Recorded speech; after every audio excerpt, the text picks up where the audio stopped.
Hello Capricorn, Sun, Moon, Rising, and Venus signs. Kamusta kayo? Sana po nasa mabuti kayong kalagayan. Welcome back po sa Star Tarot. Kung bago kayo rito, welcome din kayo. Thank you for your support. I truly appreciate it. God bless you all, Capricorn. Fagged in, go slow, and take time. Okay?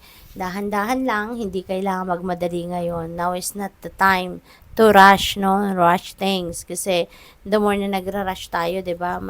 Minsan mas lalo na ko-compromise yung ginagawa natin. Kaya ngayon, go slow, take time, makinig lang kayo lagi sa iyong intuition kasi you will be guided, no, kung ano na ang mga dapat ninyong gagawin, 'di ba? Take time and be patient, okay? So, discovering truth is you stand in the light of truth. Ayan. So, lagi kayong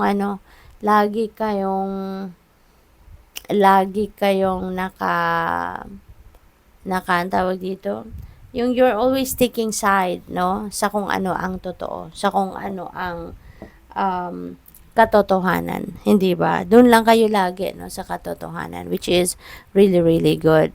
So, what else? We have grounding. Go deep and explore your roots. Okay? Explore your roots. So, siguro, ang iba sa inyo rito, Capricorn, you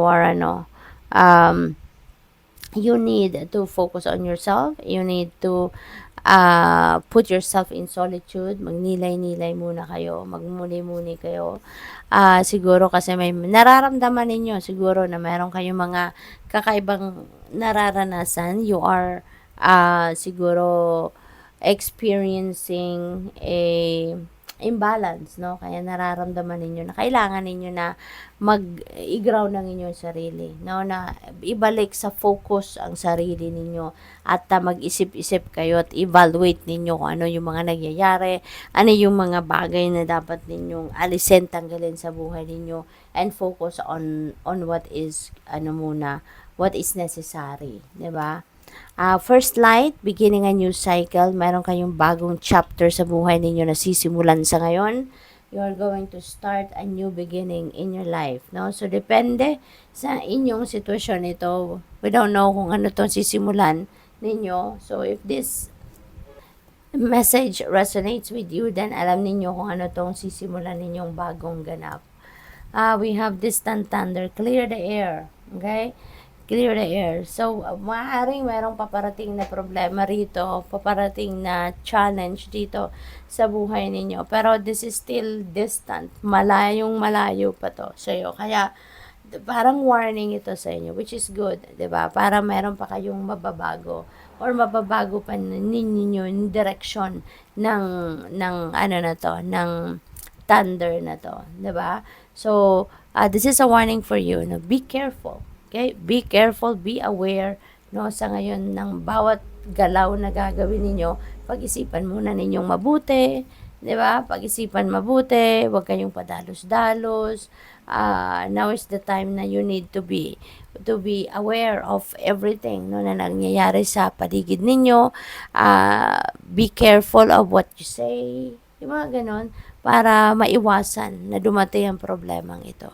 Marami pa kayong magagawa para mabago ang direksyon ng buhay ninyo sa ngayon at maiwasan nyo pa yung thunder na to. Kasi malayong malayo pa to. Meron pa kayong magagawa para hindi mangyari kung ano man ang problema na yan. 'Di ba?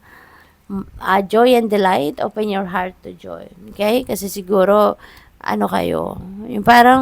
siguro parang nagwo-worry kayo lagi. Baka meron kayong laging iniisip, nagwo-worry kayo lagi.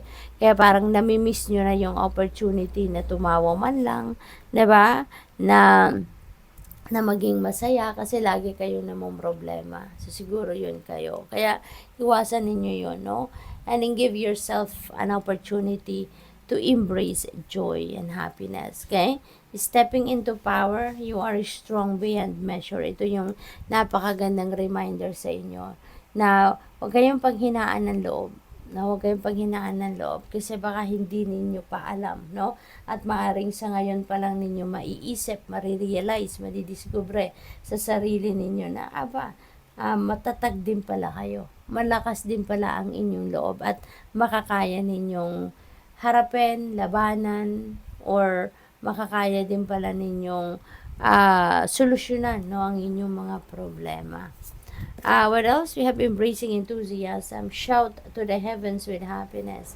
Ayan. So, siguro, meron ditong kayo, mga blessings, no, na matatanggap. Kaya, magiging masayang-masaya kayo. And you are going to shout to the heavens with happiness because of, you're going to be very grateful for all the blessings, no, na binibigay sa inyo ng Divine Universe. Kaya mapapasigaw kayo ng dahil sa saya. Mapapaiyak kayo, mapapangiti kayo dahil sa saya. You have angel number 2020, compassion. Ayan. So, naturally, Capricorn, very compassionate talaga kayo. Maawain kayo.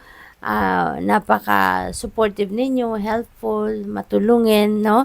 Kaya maaring yun ang, siguro ngayon, you are going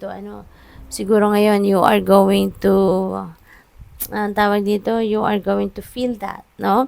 Sabi dito, it is a confirmation that your assumptions and beliefs are correct, but it's also an encouragement to use your talents and gifts because they will benefit the world in your pockets. So, be of service to others. Your potential is enormous. Ayan. So, parang ito yung, baka yung pagiging compassionate ninyo, yung talaga ang purpose ninyo sa buhay, no?